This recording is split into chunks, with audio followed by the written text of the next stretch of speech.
আমার বয়সন যখন 15 থেকে 16 বছর হবে তখন ভাইয়া একদিন আমাকে 1000 টাকার 2টি নোট দেখিয়ে বলল, লাভলি যদি একটি কথা রাখো তাহলেই টাকাগুলো তোমাকে আমি দিয়ে দিব। আমি বললাম, ভাইয়ার তোমার সব কথাই তো আমি শুনি, তারপরেও বলো কি কথা শুনলে তুমি আমাকে টাকাগুলো দিয়ে দিবে। ভাইয়া তখন বলল, কথাটা এখানে বলা যাবে না, চলো আমরা ওই দিকটাতে চলে যাই। আমি বললাম, ঠিক আছে ভাইয়া, চলো ওই দিকে। তারপর ভাইয়া আমি ওই পাশে ঘরের পিছনে চলে গেলাম। চলে যাওয়ার পর ভাইয়া আমার কানে ফিসফিস করে বলল, লাভলি, ওই যে খালি ঘর দেখা যাচ্ছে সেই ঘরে তুমি আমার সাথে যাবে এবং সেখানে আমরা কিছুক্ষণ সময় একটি কাজ করব। যদি তুমি আমার সাথে কাজটি করতে পারো তাহলে এর বিনিময়ে তোমাকে আমি 2000 টাকা দিয়ে দিব। ভাইয়া আমাকে বলল, কি করব তা তো এখানে গেলেই বুঝতে পারবে। তারপর আমি ভাইয়ের কথামতো একদিন সন্ধ্যায় ভাইয়ের সাথে রান্নাঘরে যাওয়ার পর ভাইয়া আমার সাথে যা করল তা শুনলে বন্ধুরা তোমাদের মাথা ঠিক থাকবে না। হ্যালো বন্ধুরা, আজ তোমরা শুনছো একটি অসাধারণ গল্প। গল্পটি শুরু করার আগে বলে নেই, আজ কিন্তু গল্প শুনে নিজেকে ধরে রাখতে পারবে না। তোমাদের নিকট আমার অনেক অনেক বিশেষ অনুরোধ, তোমরা অবশ্যই আমার চ্যানেলটি সাবস্ক্রাইব করে আমাকে সাপোর্ট করবে আর কমেন্টে জানাবে গল্পটি কেমন লাগলো এবং তোমরা কি ধরনের গল্পগুলো চাও। তোমরা যেসব গল্প শুনতে চাও আমরা তোমাদেরকে সেই ধরনের গল্প শোনাব।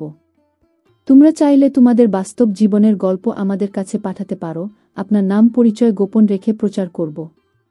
হ্যালো বন্ধুরা, আমার নাম লাভলি, তবে সবাই আমাকে লাভলি বলে ডাকে। আমরা হাওলাদার বংশের লোক। আমার বর্তমান বয়স 25 বছর।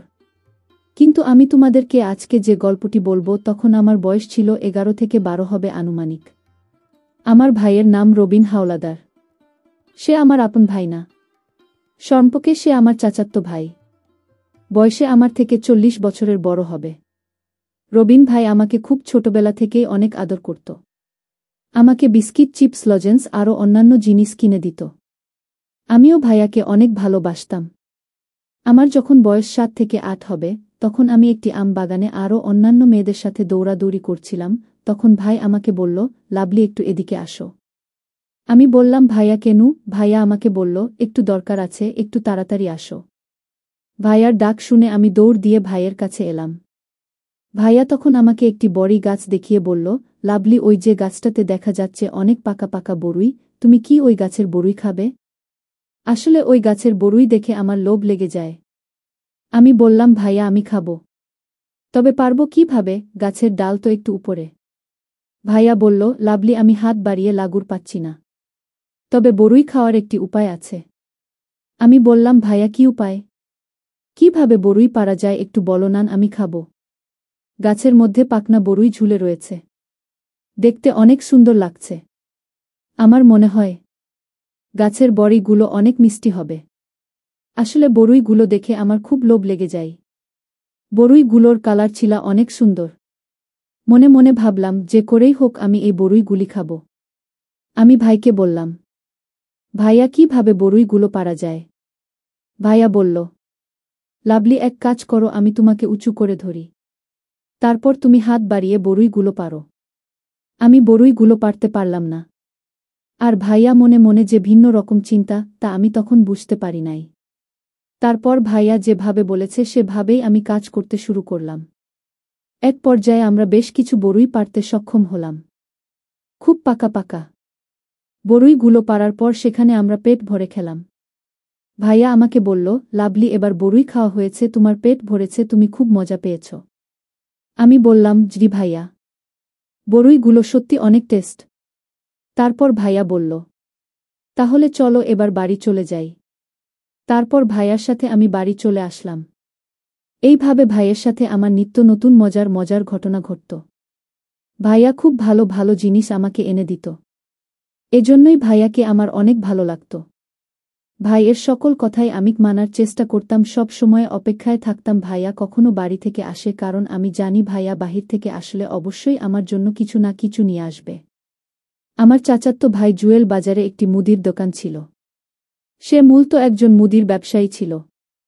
তার দোকানে নতুন নতুন প্রোডাক্ট আসলে সে আমাকে গিফট দিত। আমি তার গিফট নিয়ে আনন্দে নাচতাম, কারণ তখন আমি খুব ছোট ছিলাম, কিছু বুঝতাম না। ভাইয়া যখন আমাকে কোনো কিছু দিত বা কোনো কিছু গিফট করত, তখন আমার দিকে অপলক দৃষ্টিতে তাকিয়ে থাকত। মাঝে মধ্যে ভাইয়াকে আমি বলতাম, ভাইয়া তুমি আমার দিকে তাকিয়ে কি দেখো? আমার কিন্তু খুব লজ্জা লাগে। তুমি এভাবে আমার দিকে তাকিয়ে থাকবেন না। ভাইয়া তখন বলে, আরে পাগলি, আমি তোর দিকে তাকিয়ে কি দেখি? না, দেখছি আমার বোনটা কত বড় হয়ে যাচ্ছে। আমার বোনর মধ্যে আস্তে আস্তে নতুন কিছু উদয় হচ্ছে। কি সুন্দর লাগছে আমার বোনটাকে।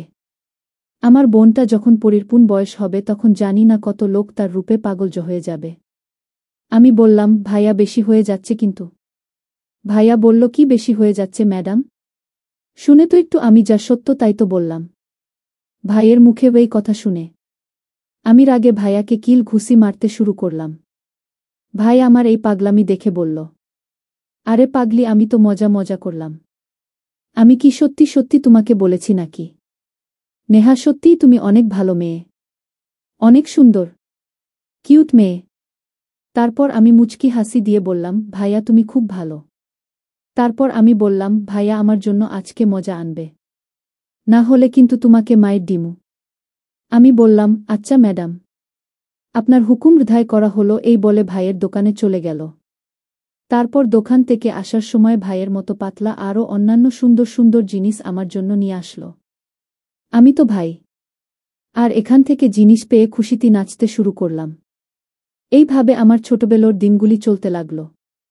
আমার আনুমানিক বয়স যখন 11 থেকে 12 বছর হবে তখন ভাইয়া একদিন আমাকে 1000 টাকার 2টি নোট দেখিয়ে বলল, লাভলি তুমি যদি একটি কথা রাখো তাহলেই টাকাগুলো তোমাকে আমি দিয়ে দিব।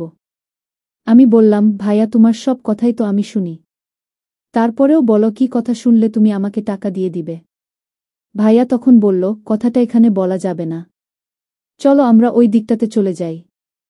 আমি বললাম, ঠিক আছে ভাইয়া, চলো ওই দিকে। তারপর ভাইয়া আমি পাশে ঘরের পিছনে চলে গেলাম।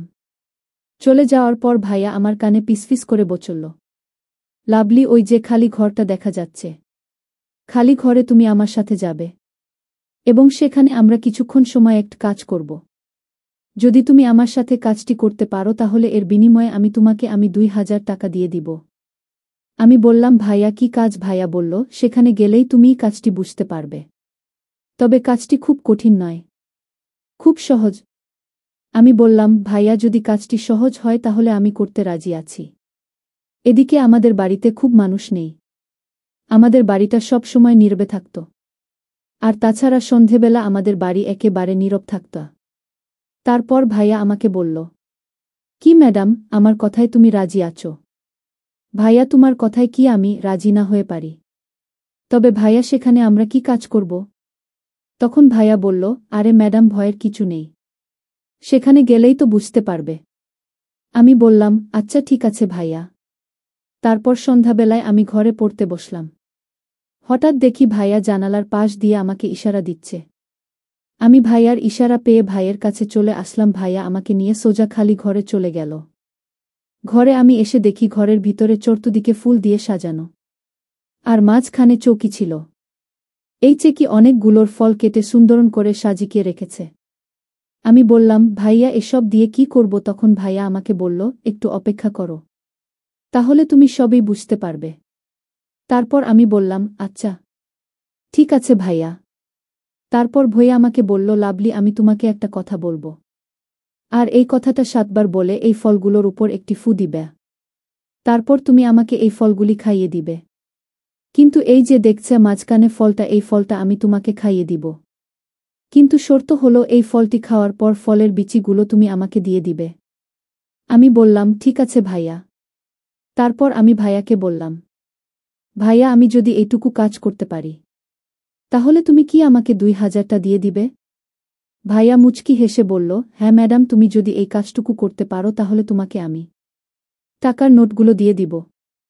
আমি ভাইয়ের কথায় খুব খুশি হয়ে গেলাম। এটা তো আমার জন্য কোনো ব্যাপার না, কিন্তু আমি বুঝতে পারছিলাম না যে এই কাজটাই আমার জীবনের সবচেয়ে বড় ভুল কাজ হতে যাচ্ছে। তারপর আমি ভাইয়ের কথা মতো আমাকে উনি একটি বাক্য শিখিয়ে দিলেন।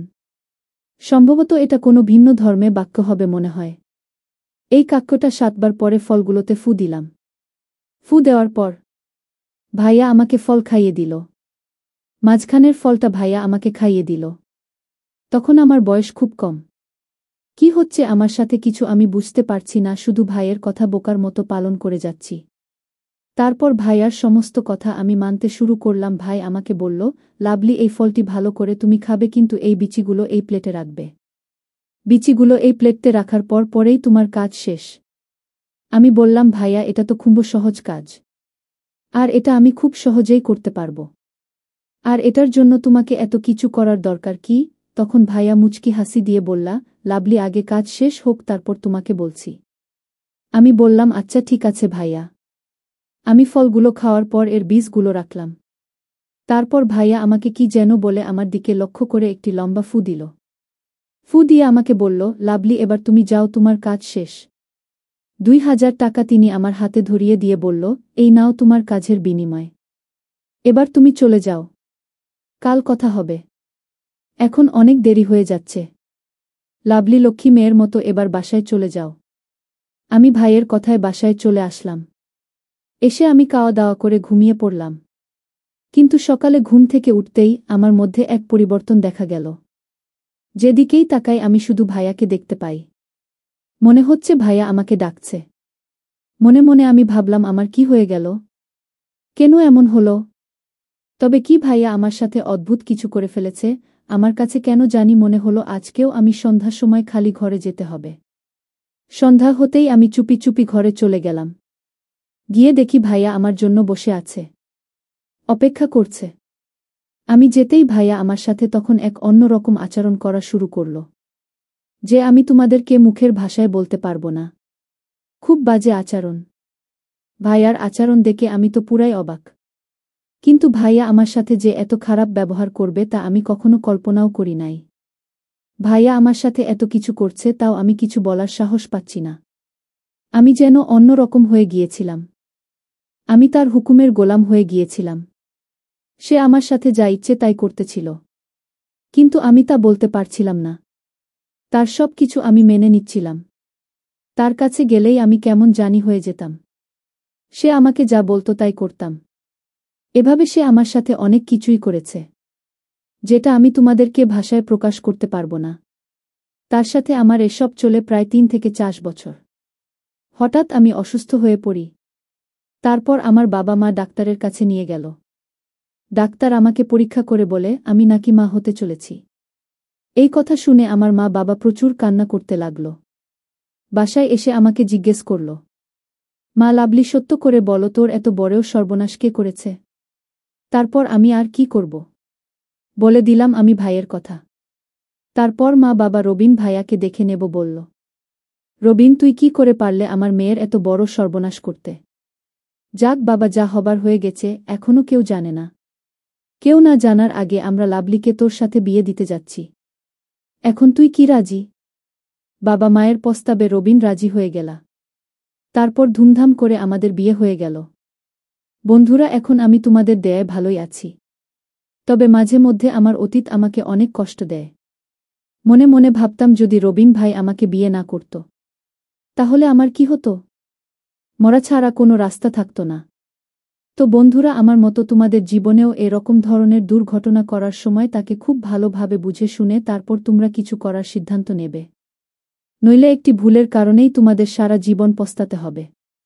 বন্ধুরা, ভিডিওটি যদি ভালো লাগে তাহলে একটি লাইক দিন। আর তোমরা যদি এরকম ধরনের ইন্টারেস্টিং ভিডিও পেতে চাও, তাহলে দয়া করে আমার চ্যানেলটি সাবস্ক্রাইব করা। ভিডিওটি দেখার জন্য অসংখ্য ধন্যবাদ।